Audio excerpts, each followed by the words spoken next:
सभी को मेरा प्यार भरा नमस्कार। और सबसे पहले मैं दीपावली की हार्दिक शुभकामनाएं देती हूँ जितने भी ये हमारे स्टूडेंट हैं, ये हमारे साथी हैं।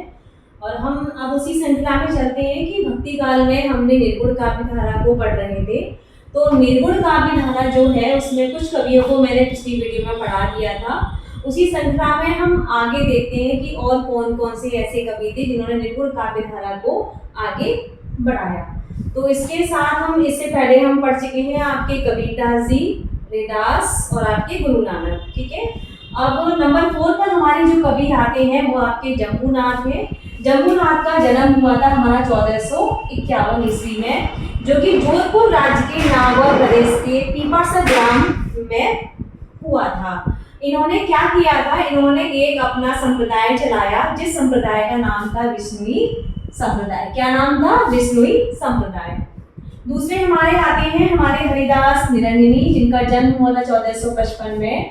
हरिदास ने निरंजनी संप्रदाय को चलाया। यदि क्वेश्चन आ जाए कि निरंजनी संप्रदाय के प्रवर्तक कौन है, तो निरंजनी संप्रदाय के प्रवर्तक कौन है? आपके हरिदास जी हैं, जिन्होंने हरिदास निरंजनी ने ही हरिदास निरंजनी संप्रदाय के नाम से ही अपना एक संप्रदाय चलाया।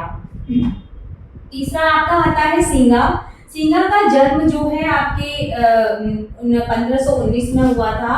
इन्होंने कितने ग्रंथ लिखे थे? 800 ग्रंथ के आसपास इनकी संख्या थी। संत सीगा यानी कि संत सीगा शीर्षक से उपलब्ध है। यानी कि यहाँ पर ये है कि जो इन्होंने ग्रंथ लिखे थे ना 800, छोटे मोटे तो टोटल मिला के इनके 800 हैं, लेकिन संत सीगा शीर्षक से एक जो ग्रंथ उपलब्ध होता है वो आपके किससे है? संत सीगा के नाम से है। और इसके लेखक भी कौन है? आपके इसके लेखक आपके सीगा ही माने जाते हैं। चौथा नंबर आता है हमारा लालदास। ये आपके लाल पंथ के प्रवर्तक हैं। इन्होंने लालदास की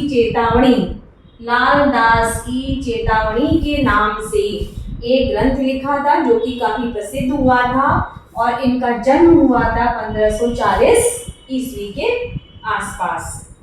अगला आता है हमारा दादू दयाल। दादू दयाल में आपके 1544 में जन्म हुआ था। कुछ लोग इनके 1544 ईस्वी में इनका जन्म मानते हैं और कुछ लोग इनको 1601 ईस्वी के आसपास जन्म इनका मानते हैं। यानी कि आपस में कुछ विद्वानों में आपस में मतभेद है। कुछ कहते हैं कि नहीं 1544 में जन्म हुआ है, कुछ कहते हैं 1601 ईस्वी के आसपास इनका जन्म हुआ है। और ये दादू दयाल थे, ये आपके धर्म सुधारक भी थे, समाज सुधारक भी थे और साथ में आपके रहस्यवादी भी कहे जाते हैं।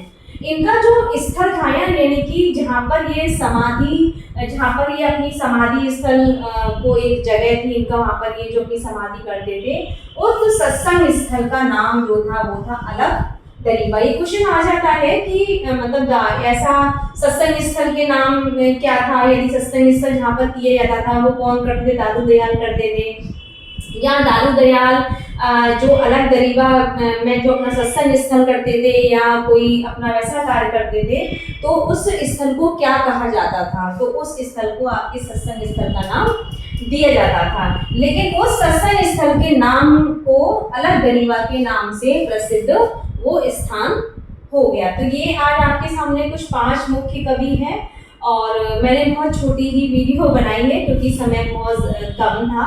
और इसके साथ साथ अभी इसमें आपके निर्गुण काव्य धारा के अंदर कुछ कवि और भी हैं। इसमें हमें ज़्यादा डिटेल्स नहीं पढ़नी है क्योंकि हमें मुख्य वो बिंदु पढ़ने हैं जो कि हमारे पेपर में आने की पूर्णतः संभावना है। हमें थोड़ी तो पेपर लिखना नहीं है जिससे कि हम ज़्यादा लंबा पढ़ें। हमें मुख्य बिंदुओं को उठाना है और उन्हीं को हमें याद करना है क्योंकि हिंदी काव्य जो है वो काफी व्यापक रूप में फैला हुआ है और आपके पाठ्यक्रम में भी व्यापक रूप में दे रखा है और आपके पेपर बहुत करीब आने वाले हैं।